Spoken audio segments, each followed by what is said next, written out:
Salam sehat dan salam sejahtera untuk kita semua. Perkenalkan, nama saya Imelda Lulisa Yosepin Malau. Saya peserta Latsar tahun 2022, angkatan 34, kelompok 1, nomor urut 5. Di video kali ini, saya akan memaparkan mengenai penerapan nilai dasar berakhlak sesuai tupoksi saya di Dinas Pertanian dan Perkebunan Batubara sebagai penyuluh pertanian lapangan. Sebelum kita memasuki inti video, terlebih dahulu kita harus mengetahui definisi berakhlak.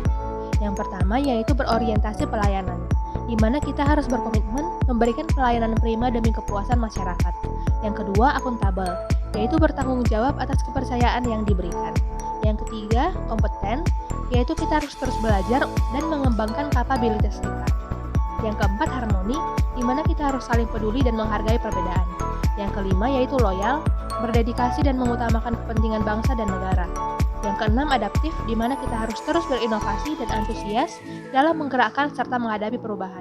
Dan yang terakhir yaitu kolaboratif, yaitu membangun kerjasama yang sinergis. Masing-masing nilai dasar berakhlak tersebut memiliki poin yang dapat kita terapkan dalam pekerjaan kita sebagai ASN. Seperti misalnya pada nilai dasar berorientasi pelayanan, seorang ASN harus memahami dan memenuhi kebutuhan masyarakat, dan juga ramah, cekatan, solutif, dan dapat diandalkan, dan juga melakukan perbaikan tanpa henti. Demikian juga nilai-nilai dasar lainnya seperti akuntabel, kompeten, dan lain-lain. Kita harus menerapkan nilai-nilai dasar ini di dalam pekerjaan kita sebagai ASN, karena core values ASN inilah menjadi titik tonggak penguatan budaya kerja kita. Sebagai seorang penyuluh pertanian lapangan, nilai dasar berorientasi pelayanan ini adalah nilai yang sangat penting untuk diterapkan di kehidupan sehari-hari. PPL harus mampu merangkul masyarakat, khususnya petani, agar petani dapat menjadi nyaman dengan PPL sehingga keluh kesah mereka dapat disampaikan kepada PPL. Seperti di foto pertama, saya berinteraksi dengan ibu-ibu petani yang ada di sekitar tanaman padi. Kita harus mampu merangkul semua pihak masyarakat, baik dari ibu-ibu, bapak petani maupun anak-anak muda yang ada di sana.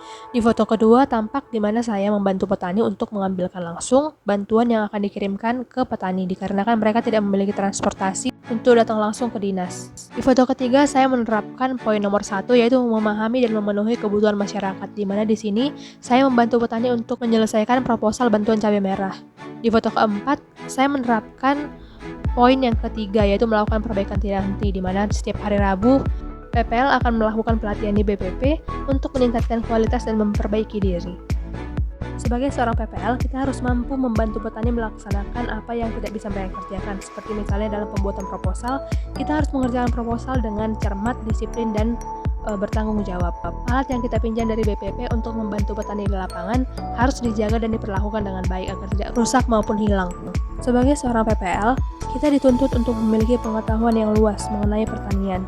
Maka dari itu sangat perlu untuk mengikuti banyak seminar maupun pelatihan untuk memperkuat ilmu pengetahuan kita. Pengetahuan atau teknologi tersebutlah yang kita berikan kepada petani. Dengan bertambahnya pengetahuan dan perubahan sikap petani menjadi lebih baik daripada sebelumnya, hal itulah yang menunjukkan kualitas terbaik seorang penyuluh pertanian. Kemudian dilanjutkan dengan harmonis, di mana kita harus menghargai setiap orang apapun latar belakangnya.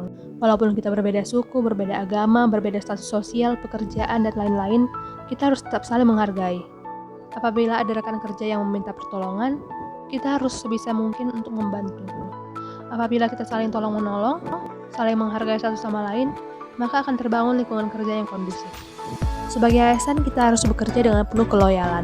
Kita harus menerapkan ideologi Pancasila dalam kehidupan kita sehari-hari, baik sebagai warga masyarakat maupun sebagai ASN. Kita harus bekerja dengan kualitas terbaik agar nama instansi kita tetap baik di mata masyarakat. Begitu juga dengan nama baik pemimpin dan nama baik kita sebagai PPL.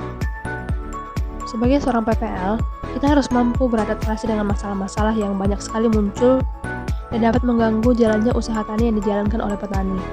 Jadi kita sebagai PPL harus mampu proaktif dalam menanggapi berbagai masalah yang terjadi di lapangan. Kolaboratif ialah menjalin kerjasama, baik antar sesama rekan kerja PPL maupun dengan instansi lain yang terbuka dalam bekerja sama untuk menghasilkan nilai tambah. Misalnya kerjasama pihak PSDA dengan Dinas Pertanian dalam memperbaiki tanggul yang jebol, maupun kerjasama antara Dinas Pertanian dengan Dinas Peternakan dalam hal penyuluhan peternakan. Begitu juga kolaborasi antara Bank Sumut dengan Dinas Pertanian dalam hal kredit usaha rakyat untuk petani. Demikian hasil pemaparan video saya mengenai ASN yang berakhlak sesuai dengan tupoksi saya sebagai PPL. Semoga video ini berguna bagi kita semua. Saya menyadari video ini jauh dari kata sempurna. Apabila ada kesalahan, saya memohon maaf. Mari kita menjadi ASN yang berakhlak dan memberikan pelayanan yang terbaik kepada masyarakat. Terima kasih.